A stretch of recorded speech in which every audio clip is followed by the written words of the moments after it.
I asked if that was a horrible thing to ask, and he said, "Yeah, it is," and stormed off. My stepdad was pressing me yesterday because he said I seemed off.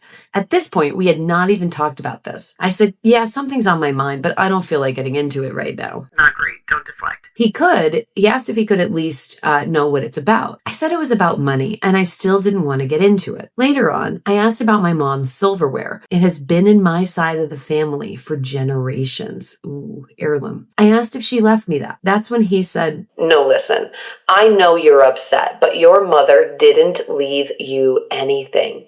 It sucks, but that's how it is." I then just straight up asked if he would float me some money. He got angry. I asked if that was a horrible thing to ask, and he said, "Yeah, it is," and stormed off. Then he came back with a giant overstuffed manila folder and said he would work on things. So I'll see what happens. I'm not going to bring it up again.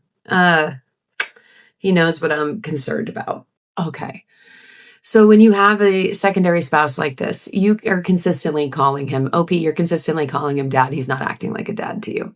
There is no reason on God's green earth you shouldn't get that silverware set. No one uses silver anyway. It requires polishing and it's quite frankly expensive. Now, understand this man did just lose his wife and we have no idea how long they've been together. I don't know if this was a second marriage. I don't know if they've been together 50 years. So if she died on a Monday and you're asking him about money on a Tuesday, that's gross. Don't do that. But it doesn't sound like that's what you're doing because the life insurance check has already arrived. What that means is it's been at least 60 to 90 days since her passing because the life insurance check was sent out and mailed back and signed for. So this is not happening at the funeral service. This is happening well beyond. Something that does happen though is that when children sacrifice and they stay home with their parents, they give up their earning careers. A lot of times parents don't appreciate that. If you don't have a written down actual plan of how you're going to be compensated for the amount of time and effort that you've spent taking care of your mother, don't expect the second spouse to actually do it themselves. Your father wasn't willing to do the work in the first place. He probably didn't think that it was something valuable. He isn't going to be willing to compensate you for it now. This should have been a conversation with your mother while she was here. Also, things about the silver should have been in conversation with your mother while she was here. Very clearly, this man is just going to say, everything in our marriage is mine, it's all mine, and I'll decide what to do with it. Now, I don't know if he has children from another marriage or a different relationship or how old anybody is. You seem to be 37. He might be in his 70s.